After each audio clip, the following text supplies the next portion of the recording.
What's up, YouTube family? I am back, and this time we've made some changes. I went from a 35-inch tire to a 38. It was time to replace tires, and I thought, why not? Let's see what's going on with these things. Let me show you. All right, so my last set of tires were 35-inch tires, like I mentioned. They were the Geolander 003s or something like that. Those things were awesome.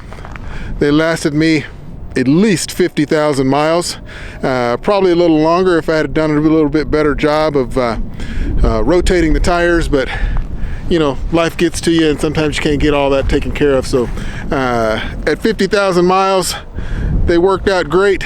But I thought, let's make some changes. So we went with the Nitto 38-inch tire, 13.5. These are the trail grapplers. This is the first time I've actually aired down these tires since putting them on a few weeks ago, and they ride like butter out here. I've only aired them down to 20 psi, so we'll see how that goes. But we had to do a few other things to make sure we got a good fit.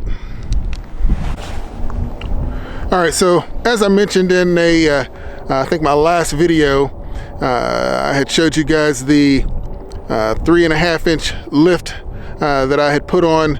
I did the TerraFlex E-Adjust shocks, which are amazing. We'll talk about that in another video.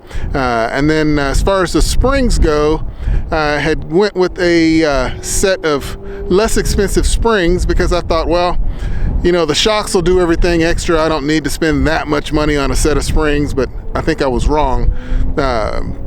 So what I found was in putting these 38-inch tires on, I never really got the advantage of the 3.5-inch spring because my Jeep is so heavy with all my gear.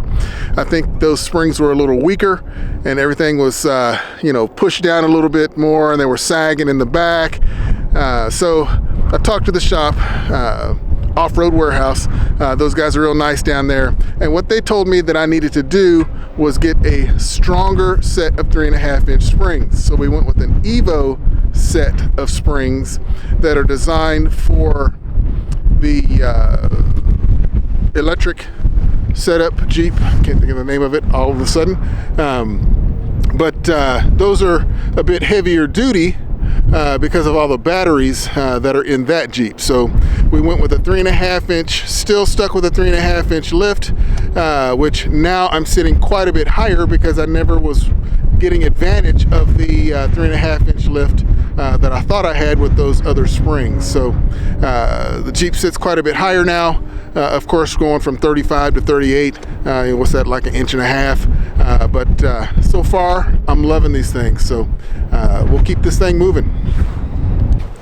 One of the other things that I had to do was change my gears. This is a Sahara originally. It still is a Sahara, just doesn't really look like it anymore. But I had the stock gears in there, and I chose the 513 gears because you never know what this thing might turn into. But I also pull a trailer 80% of the time now for my new job, and I wanted to make sure that some of those upgrades and inclines I could not have any troubles. And of course that increased my gas mileage a little bit, which is great. So yeah, guys, this 38-inch setup now, I'm real impressed with it. Haven't had much chance to get off-road with it. This wind is killing me out here today, and it is a little colder, so this video might be a little shorter. But hey, I'll keep you guys posted. Stick with me. Tell your friends about me. Don't forget to click and subscribe, and we'll keep on moving. All right, guys, we'll see you next time.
And don't let me forget, I'm not a big fan of running without a spare, so I had to go ahead and upgrade the spare tire carrier. This is also from Evo. I did not want to run anything larger than a 35 on that stock tailgate hinge. So this can accept, of course, a 38, and I think it can accept even more, higher than even a 40. So we got that installed as well. That way I'm not doing any additional damage to the vehicle. Pretty nice setup, pretty strong. Still impressed, guys.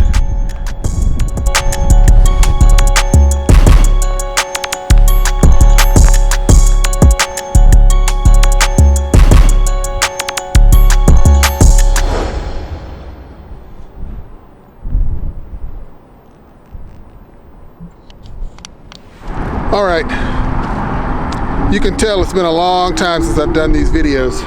I completely forgot to tell you guys that because my Jeep has always seemed to sit a little unlevel, a little bit lower in the back or sagging in the back, when we finally did this 3.5-inch lift with the Evo heavy duty shocks or heavy duty springs, I was still down a little bit, and then when I hooked my trailer up to it, it sagged me about 1.5 inches.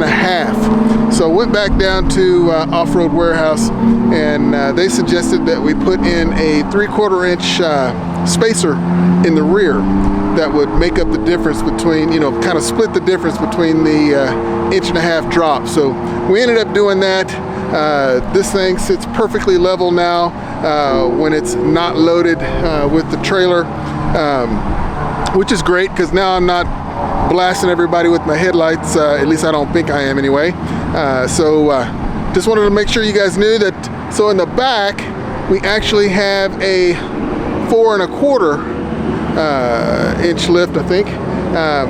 But with the extra weight, it does keep me down at 4 inches or less, or right near that 3.5 or so, once everything is hooked up to it. So I know my shocks, Terraflex shocks, are only rated to go up to a 4-inch lift, and even though that spacer puts me at 4.25, because I've got so much weight, it pushes it back down, so it's never really extended all the way. So at least that's the theory anyway. So hey, just wanted to top it off, make sure you guys knew what was going on. All right, we'll see ya.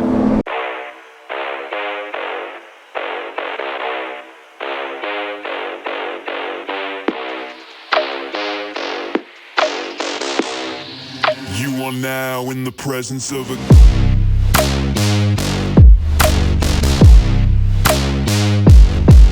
king.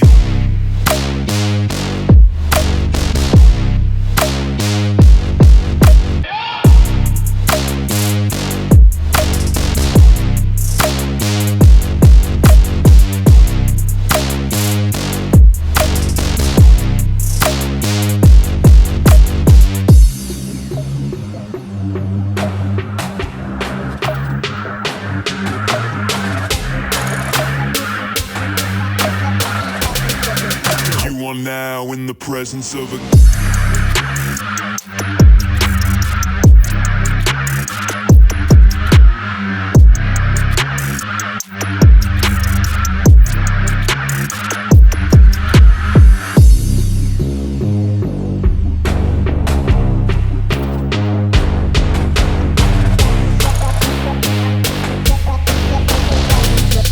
You are now in the presence of a